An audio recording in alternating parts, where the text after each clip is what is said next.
Dalam setiap tempat yang ditinggalkan, ada sesuatu yang tertinggal.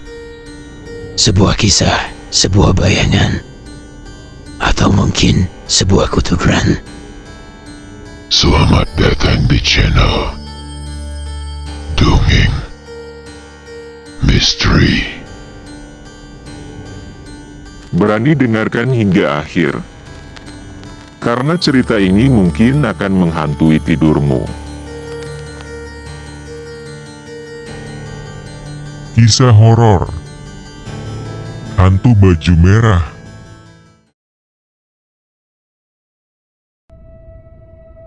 Sore menjelang malam, langit perlahan berubah warna menjadi keunguan dan akan menjadi gelap beberapa menit lagi. Aku menurunkan barang-barang milik kakakku dari bagasi mobil, mulai dari tas berisi baju-baju sampai perlengkapan lainnya. Sedangkan kakakku sedang mempersiapkan tempat di dalam rumahnya yang baru. Ya, karena kakakku sudah dipinang laki-laki. Sekarang ia tinggal terpisah dengan kami bersama suaminya. Ia tinggal di sebuah rumah megah nan indah di Jakarta Selatan. Oh iya, ayah dan ibu juga ikut bersama kami dan berniat menginap 2 hari di rumah baru kakakku. Mas, udah semua ya? Maaf lama ya, kata Dimas yang kini jadi kakak iparku. Iya, gak apa-apa kok.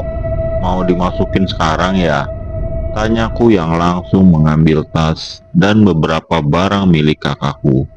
Lantas, kami berdua mulai memasukkan barang-barang itu satu persatu.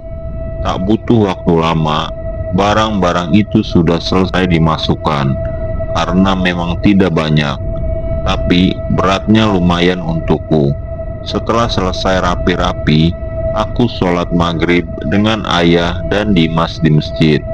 Sementara kakakku dan ibuku menyiapkan makanan di rumah. Singkat cerita, setelah sholat maghrib selesai, kami pun makan bersama malam itu. Suasana sangat hangat, khas keluarga yang baru saja melalui masa-masa bahagia. Aku pun turut bahagia melihat ayah dan ibu bisa tersenyum riang seperti ini. Setelah makan selesai, waktu aku habiskan untuk bermain game beberapa saat, sampai akhirnya jam menunjukkan pukul 21.00. Aku pikir saatnya aku pulang ke rumah, karena aku memang tidak ada niatan menginap di sini. Tapi aku terpikir satu hal, mumpung ada di sekitar Jakarta, sekalian saja aku mampir ke rumah temanku di daerah Tangerang Selatan. Di sana ada tongkrongan salah satu teman. Aku bisa main ke sana dan pulang keesokan paginya. Temanku itu aku telepon, namun tidak diangkat. Akhirnya aku mengirim pesan singkat. Setelah terkirim, aku berdiri dari sofa dan mencari ayahku untuk segera pamit. Aku berjalan ke depan dan menemukan ayahku bersama dengan Dimas. Ayah, Reza pulang dulu ya, ucapku. Ayahku menoleh dan mengangguk. Namun kemudian ia bicara, yakin gak mau nginep aja? Nginep aja dulu, besok pagi pulangnya. Masih kuliah online kan? Tanya Dimas sekaligus menyarankanku agar tidak pulang. Enggak deh, pulang aja, jawabku singkat. Ya udah, kalau emang mau pulang ya cepetan, nanti keburu semakin larut malam. Udah sana pamit sama ibu. Inget loh, langsung pulang, jangan mampir kemana-mana. Mendengar kata ayah, aku menurut dan segera berjalan ke dalam untuk pamit dengan ibu dan kakakku. Akhirnya, setelah sudah diizinkan pulang, aku berjalan keluar dan naik ke dalam mobil. Di luar mobil, ayah menungguku. Ayah, nanti kalau mau pulang, Reza jemput kok, ucapku. Ayah hanya mengangguk. Aku pamit sekali lagi dan kaca mobil pun aku tutup. Perlahan mobil mulai berjalan meninggalkan rumah. Sambil menjalankan mobilku keluar area perumahan, aku mengecek ponselku. Belum ada jawaban dari temanku ini. Ya biarlah, lagi pula kalau aku ke sana sudah pasti mereka ada di tongkrongan. Orang ini memang tak terlalu sering pegang ponsel. Sebenarnya tadi ayah sudah beberapa kali memperingatkanku agar tidak mampir kemana-mana. Tapi aku mengeyel dan tetap berniat main ke rumah temanku. Tidak patut ditiru, karena gara-gara hal itu aku mengalami kejadian yang menyeramkan. Semuanya berawal karena aku yang tidak mendengar kata orang tua. Singkatnya, aku mengambil arah yang berbeda. Rumahku ada di Bogor, dan sesuai rencana aku mengarah ke Tangerang Selatan atau Tangsel yang menjadi tujuanku. Tak ada yang aneh sepanjang perjalanan, karena memang suasana masih ramai. Namun mendekati daerah Depok, aku mulai mengalami beberapa kali macet karena jalanan yang sempit. Ditambah dengan volume kendaraan yang melebihi kapasitas. Sesampainya di lokasi tempat temanku, sialnya mereka tidak ada di sana. Ya, tongkrongan kosong, tidak ada siapa-siapa. Ah, mana nih bocah, tumben banget sepi, gumamku sambil mengeluarkan ponsel.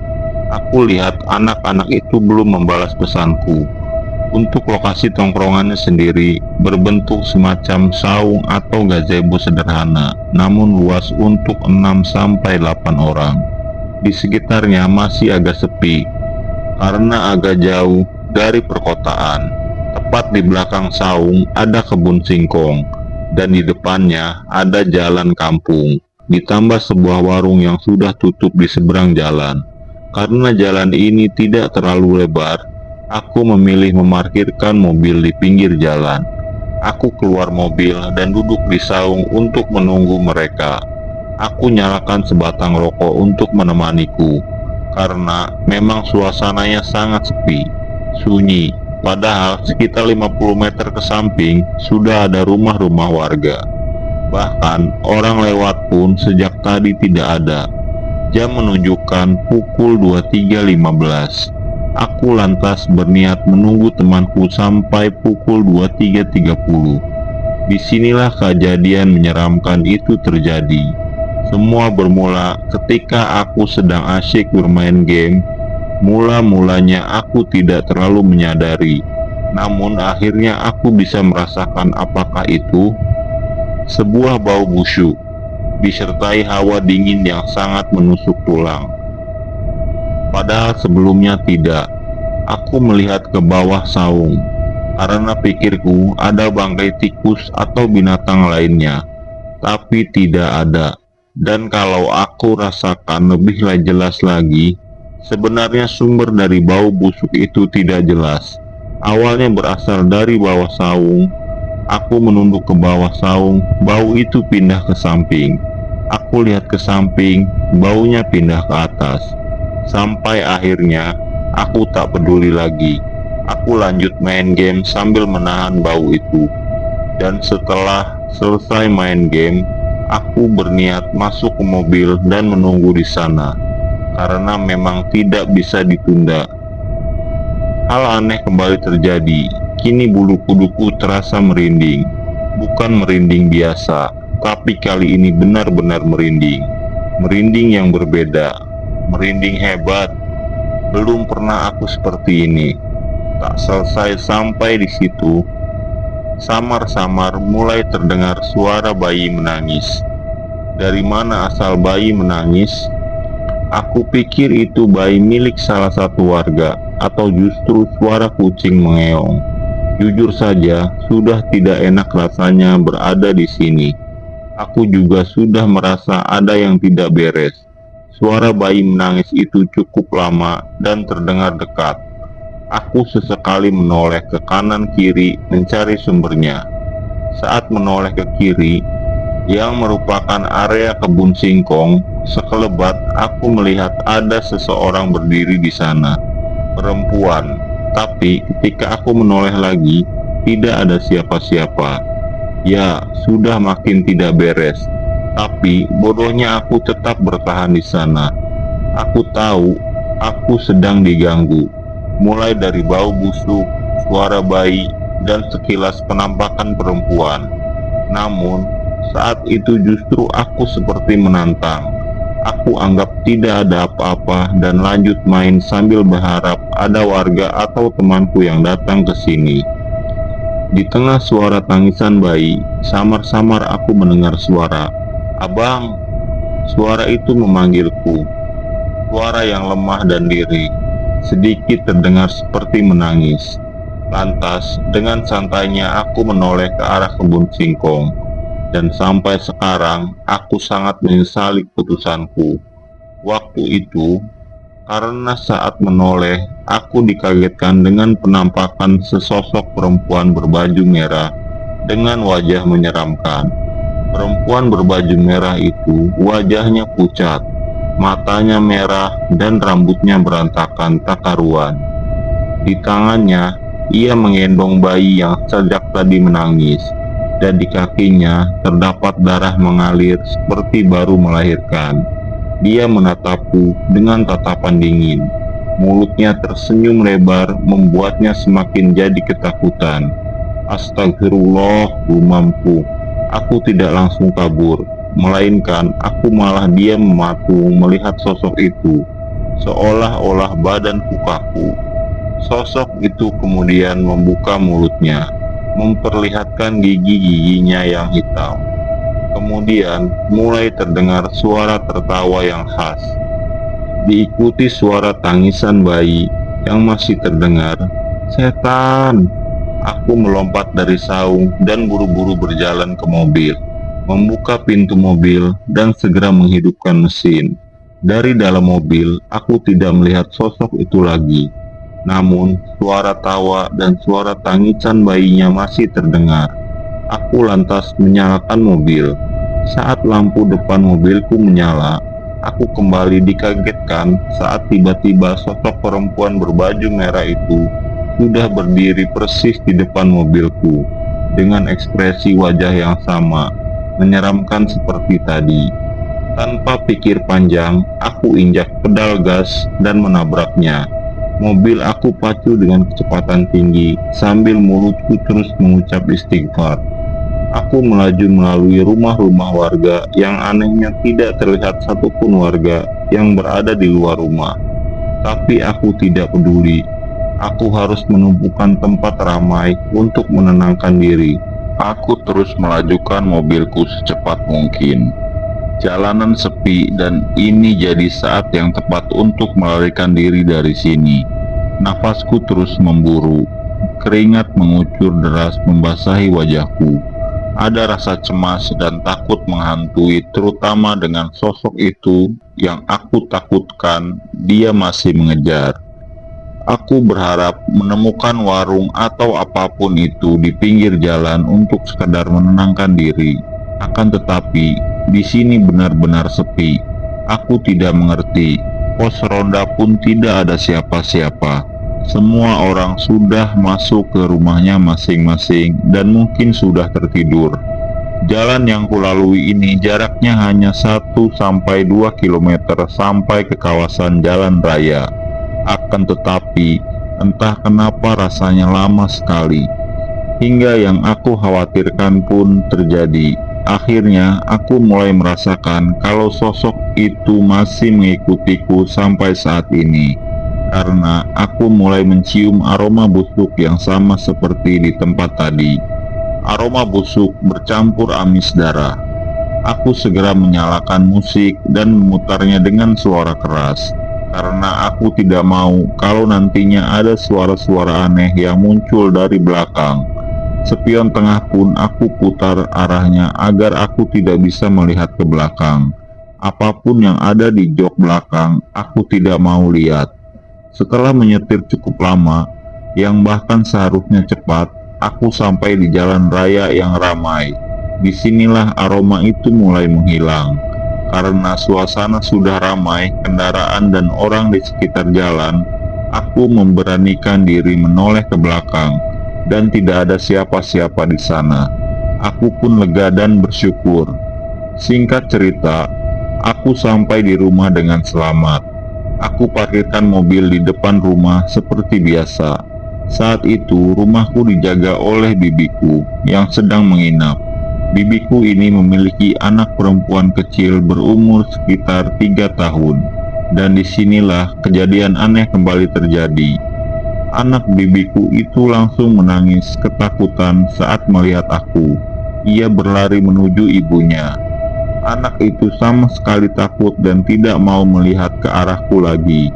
Bibiku pun sampai bingung, tapi karena lelah, aku tak ingin memikirkan itu.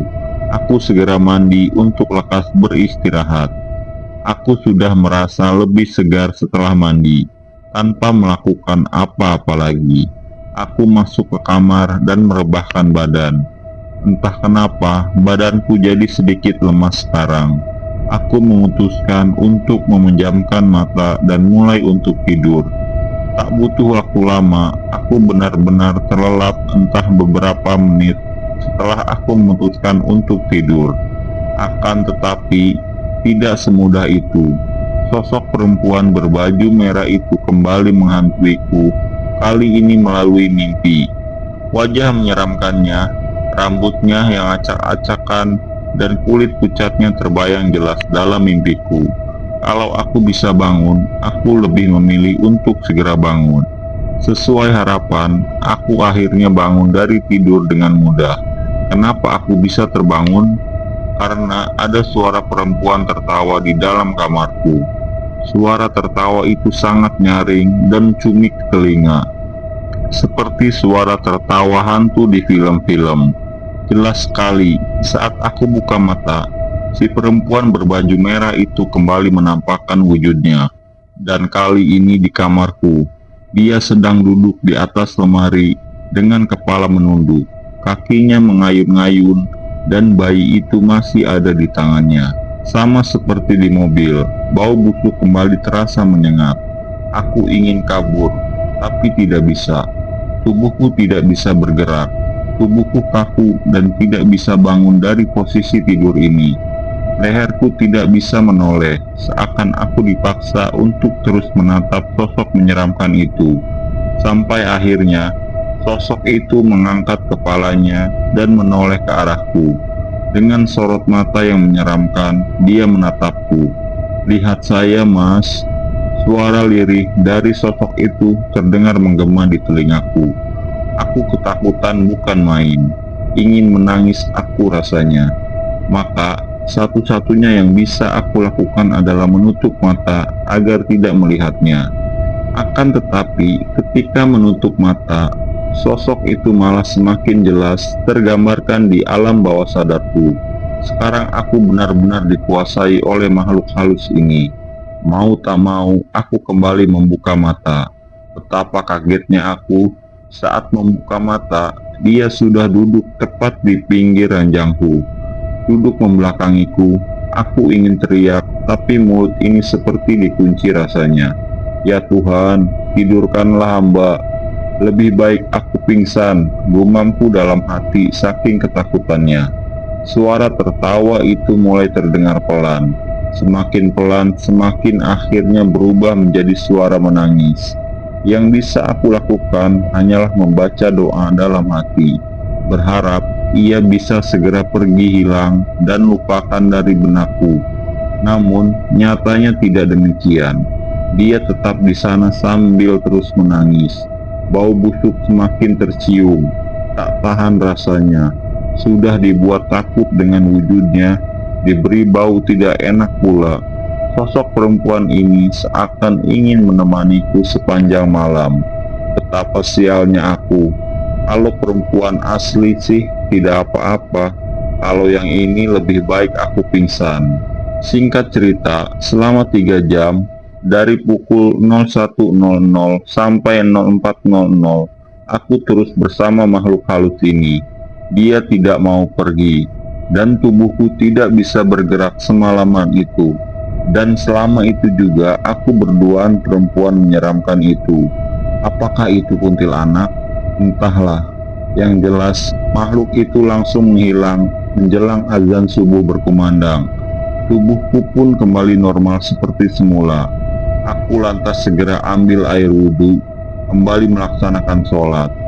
Setelah sholat, aku berdoa meminta perlindungan, sampai-sampai aku menangis dalam doaku saking takutnya. Aku tidak bisa menahan air mataku. Setelah sholat, teman tongkronganku yang semalam tidak ada kabar tiba-tiba mengirimkan pesan. Dalam pesan singkat itu, dia meminta maaf karena tidak bisa menjawab pesan karena tidak mempunyai kuota internet. Tapi aku masa bodoh soal itu. Sekarang aku ingin rasanya menceritakan semua yang aku alami selama semalam ini. Dengan cepat aku menjelaskan bagaimana sosok itu datang dan menghantuiku, bahkan sampai aku berada di rumah. Aku menjelaskan ciri-ciri fisik sosok itu. Mendengar itu, temanku kaget bukan main. Sampai-sampai dia menelponku saat itu juga dan memberi penjelasan. "Reza, lo harus datang ke sini lagi secepatnya. Nanti gue antar lo ke rumah sesepuh di sini," katanya. Lo tahu nggak, kalau yang ikut sama lo itu setan yang selama ini teror kampung gue. Makanya kampung gue jadi sepi kalau malam. Gue mau beli kuota aja tokonya tutup karena gak berani. "Emang gimana ceritanya? Coba lu jelasin yang lengkap deh," jawabku. Jadi, waktu itu ada perempuan hamil yang gantung diri di kontrakan dekat rumahku. Dia bunuh diri gara-gara ditinggal suaminya, entah kemana, sedangkan dia lagi hamil besar. Semua itu ketahuan sama warga ketika salah satu orang masuk ke dalam kontrakannya untuk mengantarkan makanan karena memang pintunya nggak dikunci. Dan dia lihat perempuan itu sudah mati gantung diri. Temanku memberi penjelasan yang cukup membuat merinding. "Jadi, dia sekarang lagi nempel di gue nih," tanyaku. "Kata sesepuh gue di sini, itu ulah jin yang sengaja memanfaatkan keadaan buat nakut-nakutin warga kampung. Udah, pokoknya lo cepet kesini deh," katanya dengan serius. Mendengar itu, aku segera bergerak cepat. Buru-buru kuambil kunci mobil dan berjalan keluar rumah. Bahkan aku tidak pamit dengan bibi. Aku langsung tancap gas meninggalkan rumah menuju Tangerang Selatan. Untuk mempersingkat cerita, semuanya berjalan lancar. Selama perjalanan tidak terjadi apa-apa, dan aku berhasil dipertemukan dengan sesepuh kampung itu di rumahnya yang masih terbuat dari bilik bambu. "Ini kamu diikuti sama dia. Kemungkinan kamu akan merasakan efeknya nanti. Sakit 1-2 hari," kata sesepuh itu menjelaskan. Aku disembuhkan olehnya. Dia mengaku bisa melepaskan sosok itu dari badanku. Dan benar saja, entah dengan cara apa, badanku memang terasa lebih ringan dari sebelumnya. Dan aku sangat bersyukur karena ini menjadi akhir dari rentetan teror yang aku alami selama semalaman ini dan tidak berlanjut ke malam berikutnya. Terlebih lagi, tidak ada yang tahu selain aku di keluargaku. Jadi, aku bisa merasa tenang. Pagi itu, aku merasa lebih segar. Aku pulang dengan badan yang lebih ringan. Mobilku juga lebih ringan. Untuk menghibur diri, aku pun mampir ke salah satu rumah makan untuk sarapan. Dan setelah itu, semuanya sudah selesai. Terima kasih sudah menonton sampai habis. Jangan lupa subscribe dan tekan loncengnya supaya tidak ketinggalan cerita selanjutnya.